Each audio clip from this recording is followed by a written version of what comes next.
ओम शांति। ईश्वरीय रतन। प्रिय भाइयों बहनों, आप सभी को वरदान भवन में इमर्ज कर प्यारे बाबा की मुरली सुनेंगे। आज के बाबा के मधुर महावाक्य है, मीठे बच्चे धंधा आदि करते भी सदा अपनी गॉडली स्टूडेंट लाइफ और स्टडी याद रखो। स्वयं भगवान हमको पढ़ाते हैं, इस नशे में रहो। प्रश्न, जिन बच्चों को ज्ञान अमृत हजम करना आता है उनकी निशानी क्या होगी? उत्तर, उन्हें सदा रूहानी नशा चढ़ा रहेगा और उस नशे के आधार पर सबका कल्याण करते रहेंगे। कल्याण करने के सिवाय दूसरी कोई बात करना भी उन्हें अच्छा नहीं लगेगा। कांटों को फूल बनाने की ही सेवा में बिजी रहेंगे। ओम शांति। अब तुम बच्चे यहाँ बैठे हो और यह भी जानते हो कि अभी हम पार्थधारी हैं। 84 जन्मों का चक्र पूरा किया है। यह तुम बच्चों को स्मृति में आना चाहिए। जानते हो कि बाबा आया हुआ है हमको फिर से राज्य प्राप्त कराने व तमो प्रधान से सतो प्रधान बनाने। यह बातें सिवाय बाप के और कोई नहीं समझाएंगे। तुम जब यहाँ बैठते हो तो तुम जैसे स्कूल में बैठे हो, बाहर हो तो स्कूल में नहीं हो। जानते हो यह ऊंचे ते ऊंच रूहानी स्कूल है। रूहानी बाप बैठ पढ़ाते हैं। पढ़ाई तो बच्चों को याद आनी चाहिए ना। यह भी बच्चा ठहरा, इनको अथवा सभी को सिखलाने वाला वह बाप है। सब मनुष्य मात्र की आत्माओं का बाप वह है। वह आकर शरीर का लोन लेकर तुमको समझा रहे हैं। रोज समझाते हैं। यहाँ जब बैठते हो तो बुद्धि में स्मृति रहनी चाहिए कि हमने 84 जन्म लिए। हम विश्व के मालिक थे, देवी देवता थे, फिर पुनर्जन्म लेते लेते आकर पट पड़े हैं। भारत कितना साल्वेंट था, सारी स्मृति आई है। भारत की ही कहानी है, साथ साथ अपनी भी। अपने को फिर भूल न जाओ। हम स्वर्ग में राज्य करते थे, फिर हमको 84 जन्म लेने पड़े। यह सारा दिन स्मृति में लाना पड़े। धंधा आदि करते, स्टडी तो याद आनी चाहिए ना। कैसे हम विश्व के मालिक थे, फिर हम नीचे उतर के आए, बहुत सहज है। परंतु यह याद भी कोई को रहती नहीं है।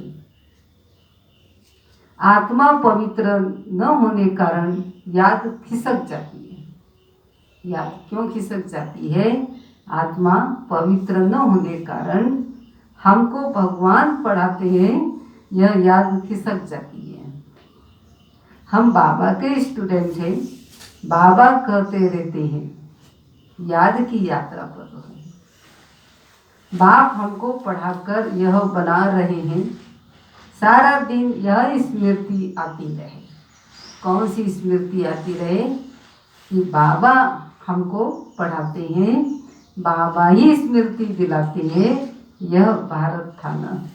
हम सो देवी देवता थे, सो अब असुर बने हैं। पहले तुम्हारी बुद्धि भी आसुरी थी, अब बाबा ने ईश्वरीय बुद्धि दी है।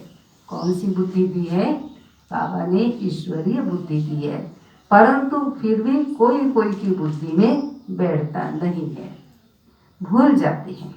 बाबा कितना नशा चढ़ाते हैं। तुम फिर से देवता बनते हो तो वह नशा रहना चाहिए ना।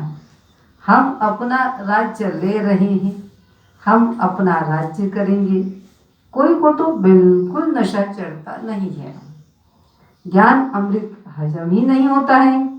जिन्हें नशा चढ़ा हुआ होगा उन्हें किसका कल्याण करने के सिवाय दूसरी कोई बात करना भी अच्छा नहीं लगेगा। फूल बनाने की सर्विस में ही लगे रहेंगे। हम पहले फूल थे, फिर माया ने कांटा बना दिया, अब फिर फूल बनते हैं। ऐसी ऐसी बातें अपने से करनी चाहिए। इस नशे में रह तुम किसी को भी समझाएंगे तो झट कोई को तीर लगेगा। बाबा बच्चों को स्मृति दिलाते हैं। बच्चे, तुमको मैंने राजाई दी थी, फिर तुमने गवा दी। तुम नीचे उतरते आए हो, क्योंकि यह नाटक है चढ़ने और उतरने का। आज राजा है, कल उसको उतार देते हैं। अखबार में बहुत ऐसी ऐसी बातें पढ़ती है जिसका रिस्पॉन्ड दिया जाए तो कुछ समझे। यह याद रहे कि यह नाटक है तो सदैव खुशी रहे, बुद्धि में है। आज से 5000 वर्ष पहले शिव बाबा आया था, आकर राजयोग सिखाया था, लड़ाई लगी थी। अब यह सब राइट बातें बाबा सुनाते हैं। यह पुरुषोत्तम संगम युग है।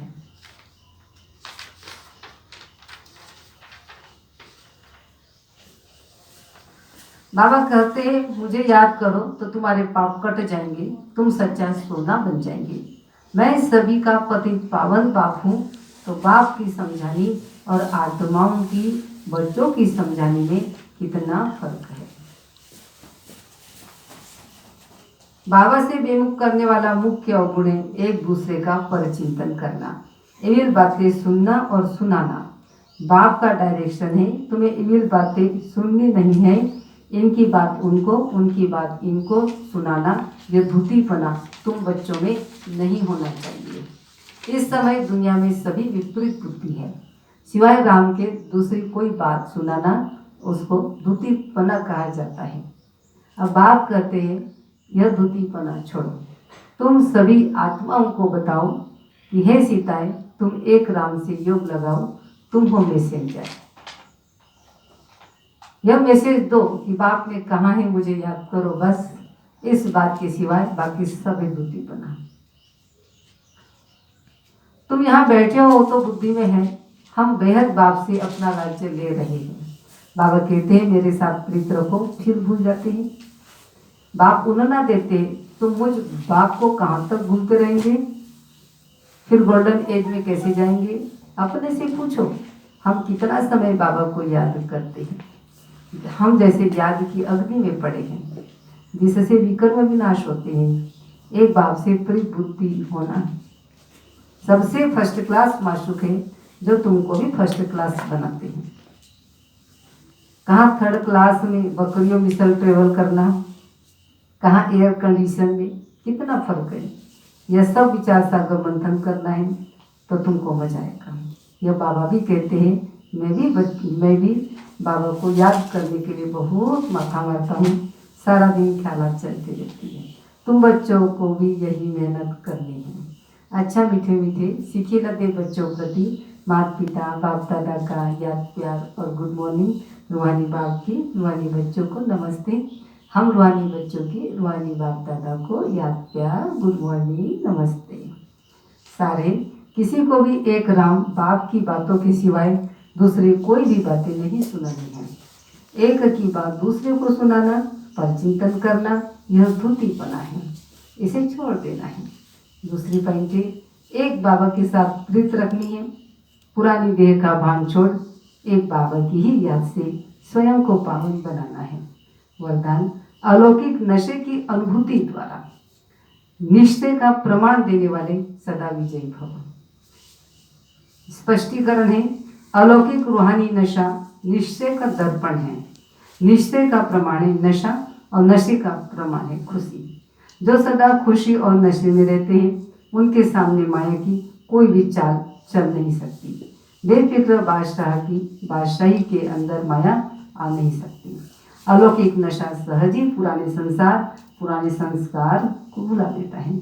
इसलिए सदा आत्मिक स्वरूप के नशे में, अलौकिक जीवन के नशे में, फरिश्तेपन के नशे में, भविष्य के नशे में रहो तो विजयी बन जाएंगे। स्लोगन है, मधुरता का गुण ही ब्राह्मण जीवन की महानता है, इसलिए मधुर बनो और मधुर बनाओ। आज का समान है, मैं धरती का चैतन्य सितारा हूँ। योगाभ्यास, मैं इस देह में मस्तक के बीच चमकता हुआ चैतन्य सितारा हूँ।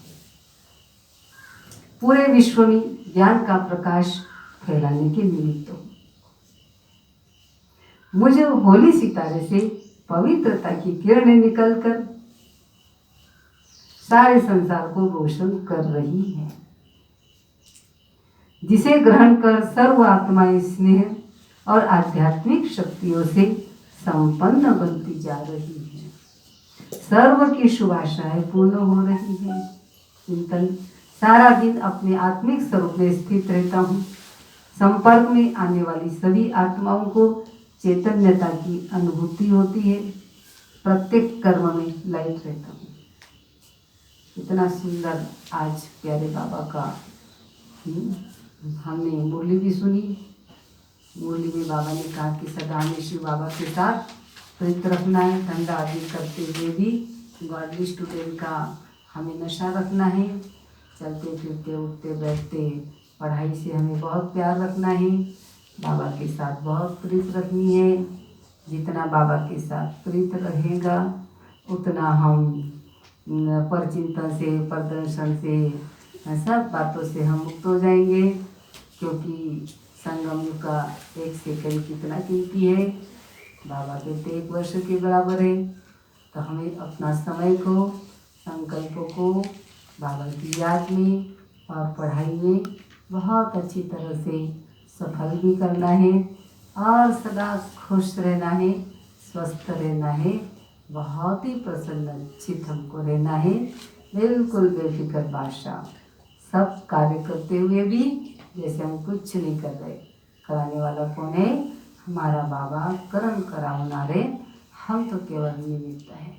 हम बहुत भाग्यशाली है कि बाबा ने हमको सेवा के योग्य बना दिया। हमारा कितना ऊंचा भाग्य है जो हम बाबा के कार्य में हम काम आ गए। ये कम बात है क्या? हम बहुत विशेष आत्मा हैं और बाबा को हमारे द्वारा विशेष कार्य करवाना है। इसलिए हमें सदा ही इस नशे में रहना है कि हम विशेष है और इस धरती के हम सितारे हैं। बाकी तो कल सतगुरुवार का दिन है और सब भाई बहन को हम याद कर रहे हैं। तो कल आप सभी 8 से 10 के बीच में आप आते रहेंगे, हम मिलते रहेंगे और कल प्यारे बाबा का भोग भी आप स्वीकार करेंगे। इसलिए कोई भी मिस न करे, अवश्य ही आए और बाबा के घर में मिल के आप जरूर जाएंगे। ईश्वरीय स्नेह भरी याद। ओम शांति।